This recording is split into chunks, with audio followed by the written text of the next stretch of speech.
أعوذ بالله من الشيطان الرجيم بسم الله الرحمن الرحيم قل من كان عدوا لجبريل فإنه نزل على قلبك بإذن الله مصدقا لما بين يديه هدى وبشرى للمؤمنين. Tell them, whoever is an enemy of Jibreel alayhi salam, by Allah's command He has brought to your heart the Qur'an, which confirms what came before it and which is guidance and a bringer of good news for the mu'mineen. Bismillah, alhamdulillah, wassalatu wassalamu ala rasulillah, assalamu alaikum wa rahmatullahi wa barakatuh.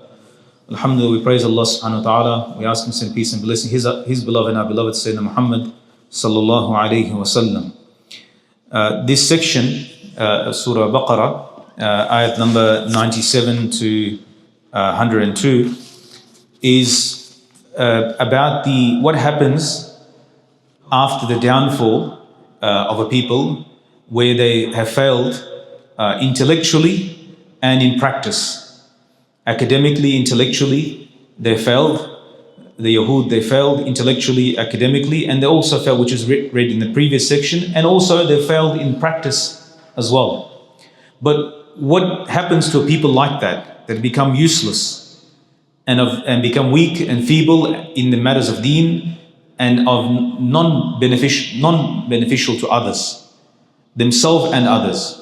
So one of the things is that, see, when any qawm, whether it be Yahud, Bani Israel, or this nation, the rule is, as long as we are doing the work of deen, whether it be securing the knowledge of deen, preserving it, giving da'wah to others, whatever is there that is uplifting the deen of Allah subhanahu wa ta'ala, raising the standard of the deen of Allah subhanahu wa ta'ala, and is involved in that, then from the side of Allah subhanahu wa ta'ala, the gifts open up, the treasures open up from Allah subhanahu wa ta'ala. Allah's help is there, the nusra is given, the barakah is given, the rahmah of Allah descends based on that. Even a simple act of people gathering in the masjid and reading Qur'an to each other, yatadarrasoon, as the hadith mentions, they're learning and teaching Qur'an from each other. It requires to go beyond your own self, someone to learn, some are able to teach, and they engage with each other. Rahmah descends upon them, sakina comes to them from the side of Allah subhanahu wa ta'ala, just for that simple act. It doesn't require huge infrastructure, a simple masjid, a simple place where Muslims gather, and they sit in one corner of the masjid and they're reading the Quran, learning and teaching from each other. And that's simply not like we complicated, we add so many things to it. Somebody asked me about ilm, there's ilm in madrasa and the Darul Uloom systems and in Islamic universities.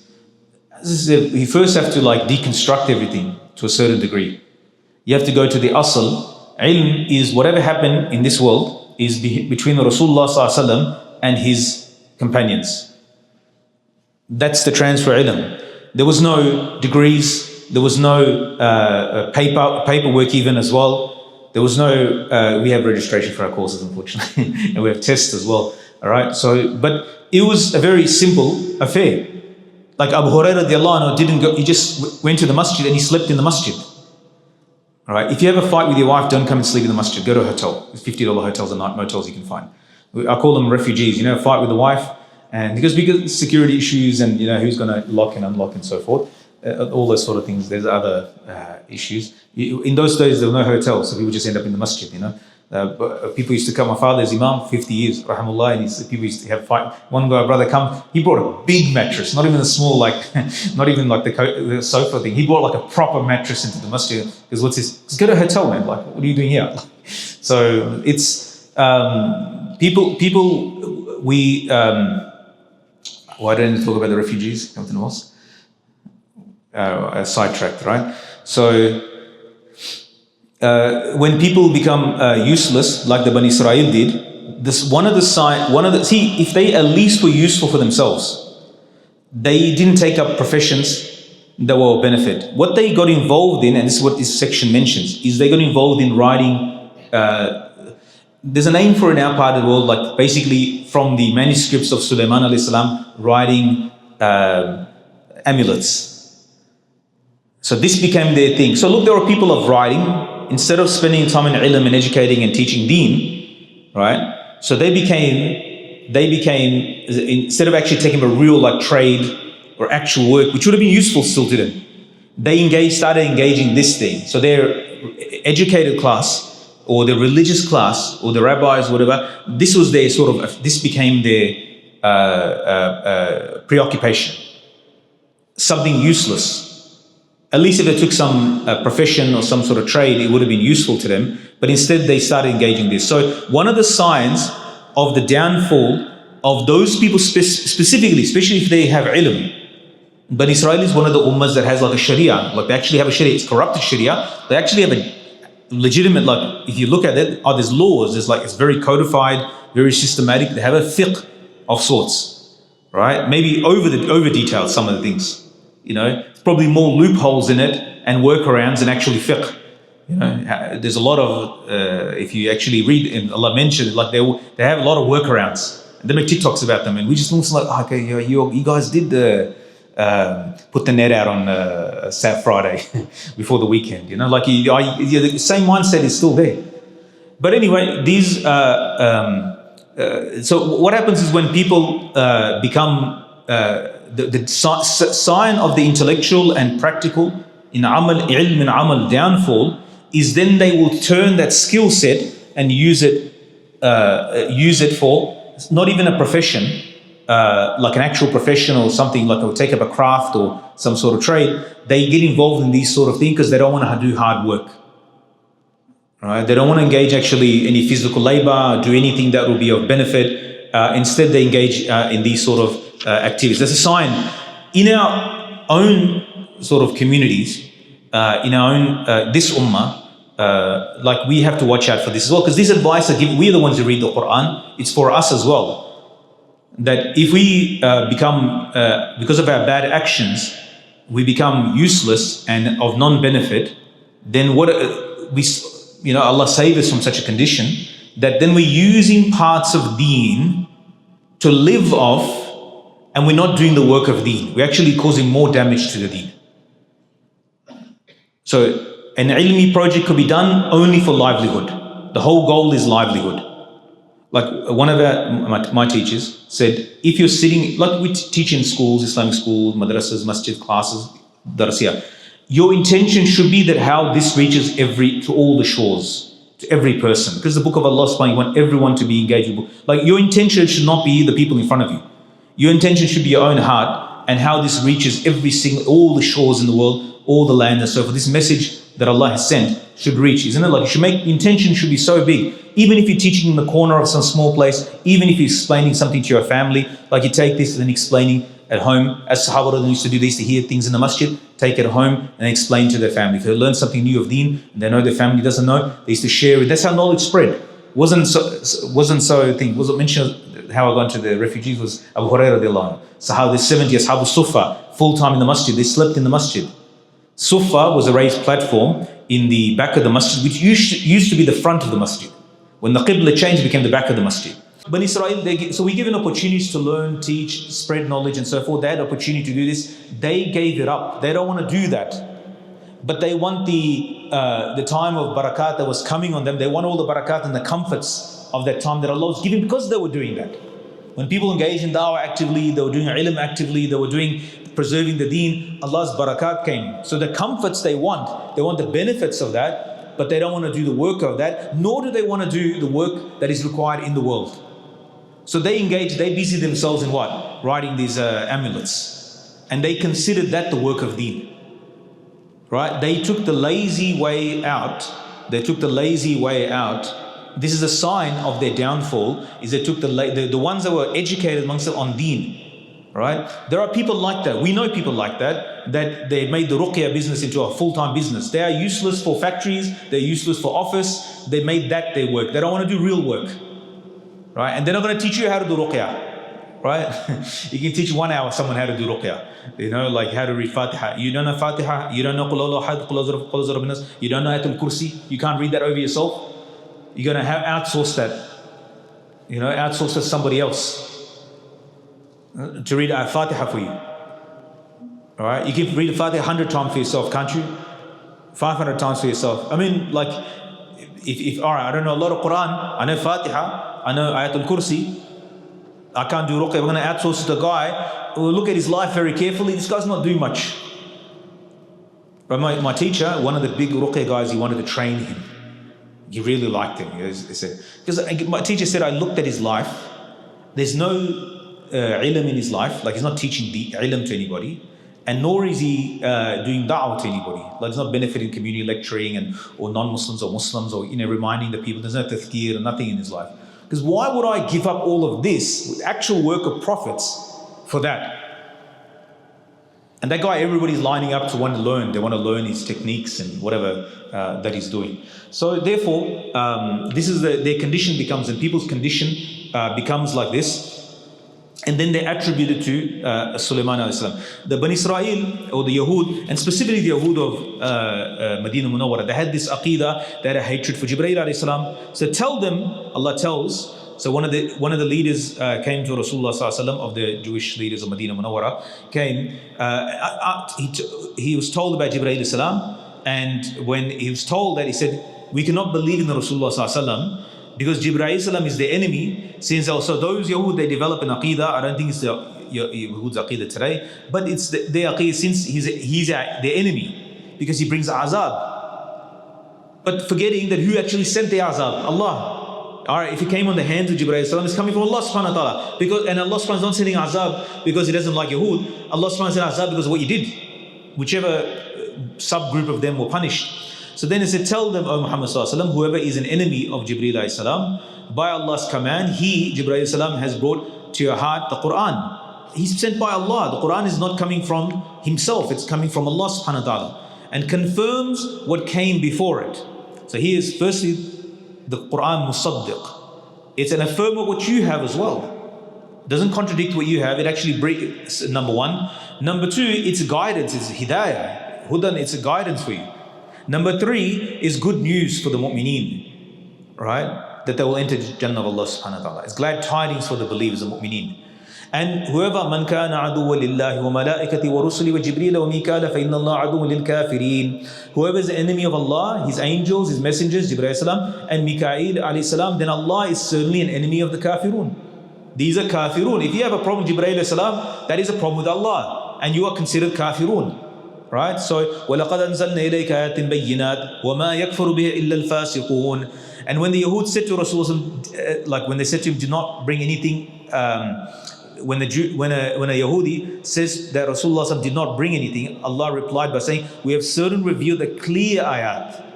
So this word, ayatin bayyinat, is clear, easy, direct. In mantiq, they call it badihi, it's self-explanatory. Like, Ayat al-Bayyinat is self-explanatory. Like this is not requires some great feat of imagination and you have to go to some deep thinking. No, it's very logical, but these very simple. It's things that you can understand without much thought. Like it's directly understood. Right? So it's like if you hear, you don't have to extrapolate it. It's simple, direct to understand. So if you don't believe it, firstly, Allah is revealed. وَقَدْ أَنزَلْنَا إِلَيْكَ. We have certainly revealed. So first, the message is repeating again in different wording. This is coming from Allah subhanahu wa ta'ala. So, and then it's clear ayat. So you shouldn't have a problem in understanding it. أَوَكُلَّمَا عَاهَدُوا عَهْدًا نَبَذَهُ فَرِيقٌ مِّنْهُمْ بَلْ أَكْثَرُهُمْ لَا يُؤْمِنُونَ. Whenever they make a promise that Allah, that they will accept the Prophet of Rasulullah sallallahu alaihi wasallam, they make promises. Will a party of them break it? The truth is that most of them do not have iman. Because they have no iman, they have no conviction, they don't fear breaking the promises.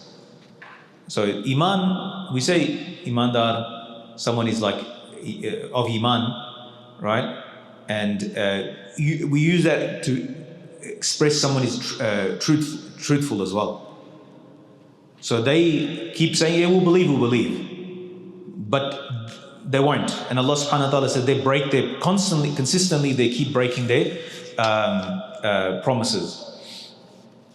Also, just in regards to their hatred for Jibreel alayhi salam, there's a principle here of Jibreel alayhi salam is, of course, the great spiritual beings created from light, the head of the angels, coming by the order of Allah subhanahu wa ta'ala. The malaika don't come except by the order of Allah subhanahu wa ta'ala.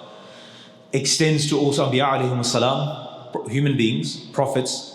Now, a prophet, Sayyidina Muhammad ﷺ, is the Imam of all the prophets and the greatest of all beings, and he's a human being. And he and the Anbiya alayhi salam in their entirety, that it's kufr. There's a principle taken here. Their disrespect and their mistreatment or their dislike takes them out of fold of Islam.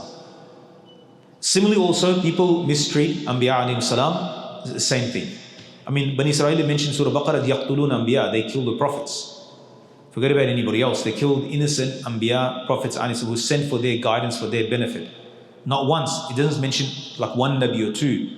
Anbiya, scores and scores of prophets they killed. One I mentioned like one day they killed hundreds. And then they went about their business after Dhuhr like nothing happened. Like the midday, like it was nothing.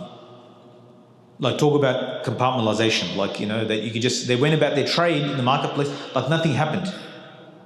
So, and وَلَمَّا جَاءَهُمْ رَسُولٌ مِّنْ عِنْدِ اللَّهِ مُصَدِّقٌ لِمَا مَعَهُمْ نَبَذَ فَرِيقٌ مِّنَ الَّذِينَ أُوتُوا الْكِتَابَ كِتَابَ اللَّهِ وَرَاءَ ظُهُورِهِمْ كَأَنَّهُمْ لَا يَعْلَمُونَ.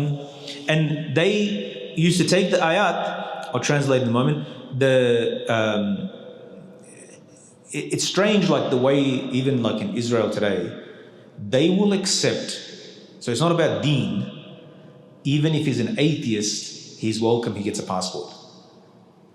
Like the level of mental gymnastics that have to be made to take the Holy Land promised by God to people who don't believe in God. I mean, just try to process that, you know, like it doesn't even, that they have a right, a birthright to a land given to them by God, supposedly, and then they, even though they believe in God, they're atheists. And this is, as Allahu Tafsiri mentions, it's like 70, 80 years ago he wrote this. Right? He goes, it is the most bizarre affair. Right? If you study with the light of Surah Baqarah and you look at it, it's the most unusual way to treat that blessed land. And they're constant. So Allah subhanahu wa ta'ala then, says that the ones who disbelieve in are the fasiqun.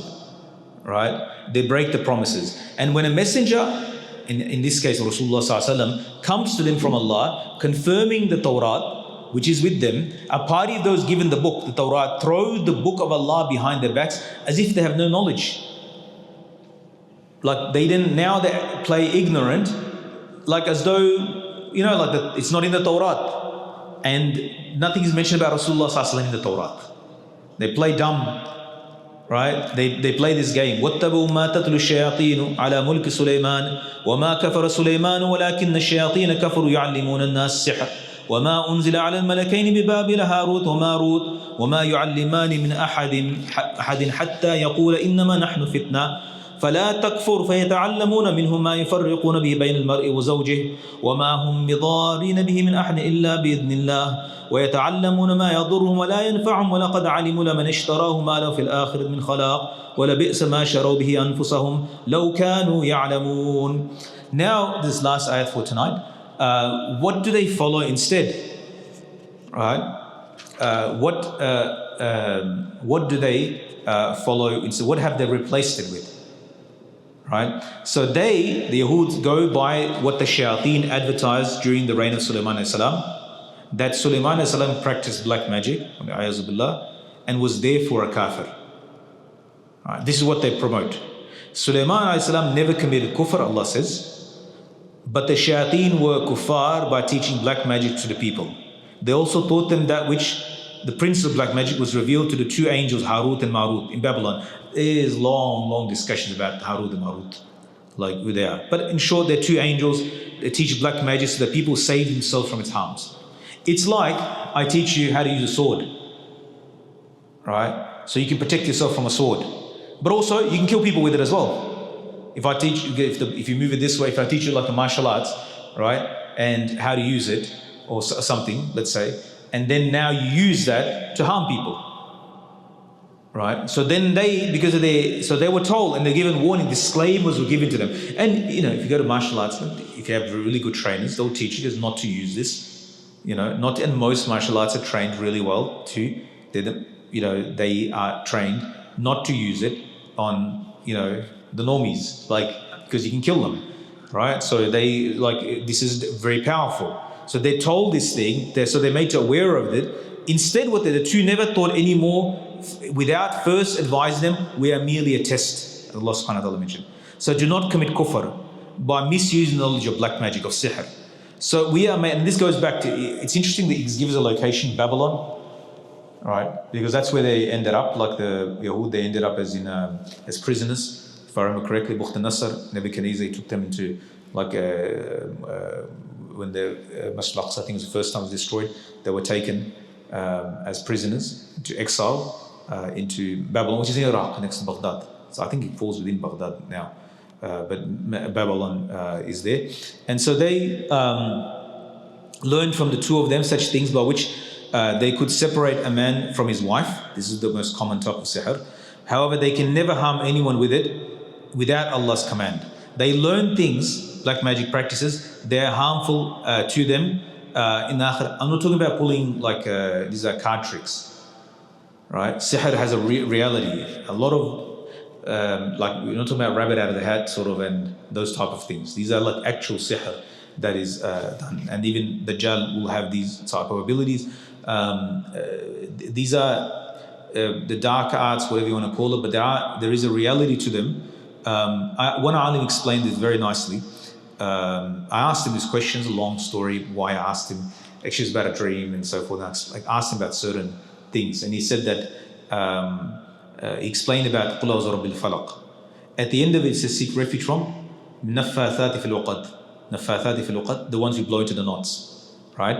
Naffathat, those, it could be it's in the feminine form because a lot of sihr is done by women, right? Or it could be like a sifa of nafs. Nafs, the word nafs in Arabic is, but you know that sihr can be done by men and women, right? But it seems to be predominantly done by women, right? The one who blow into knots. So the knots are made, and then in that, there's a whole thing.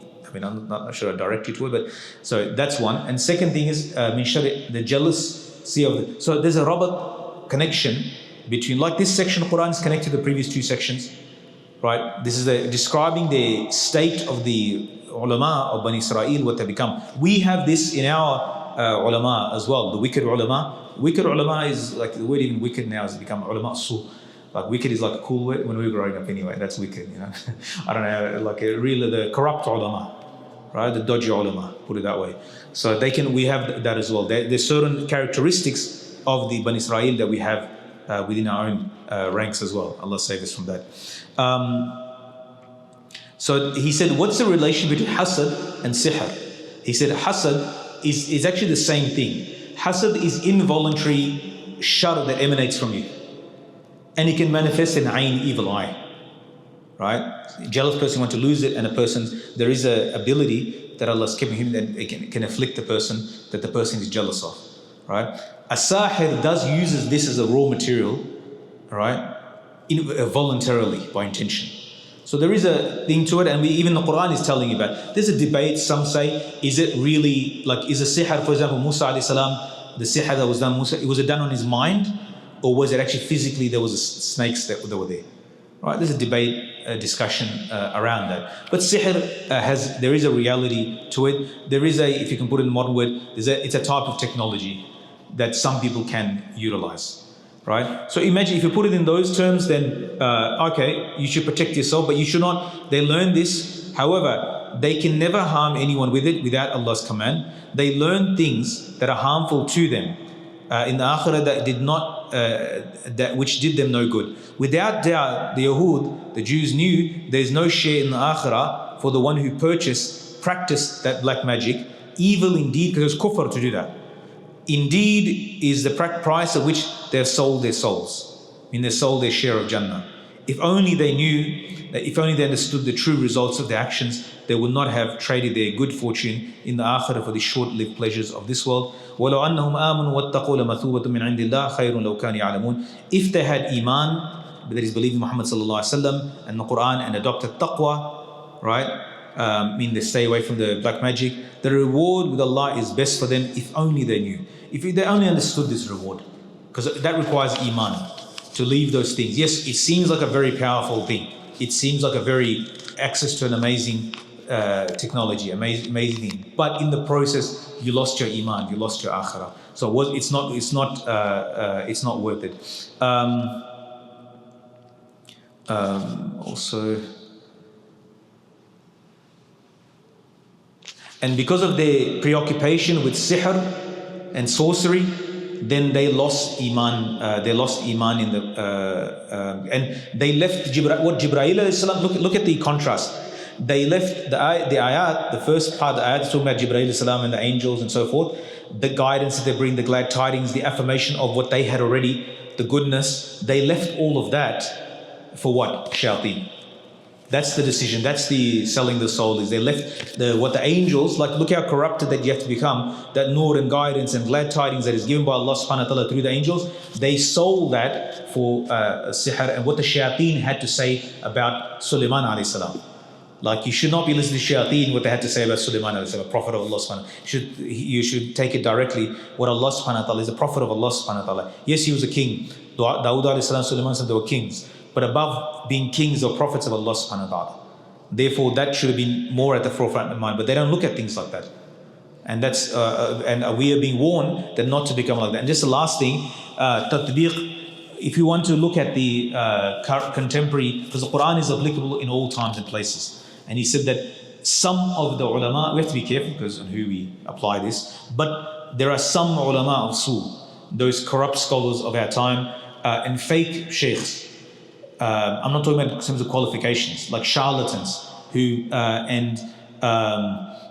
where their real preoccupation should have been tarbiyah of people, to do the tarbiyah of people outside, the action, teach them what to do, what not to do, the external, and also tell them what to fix inside.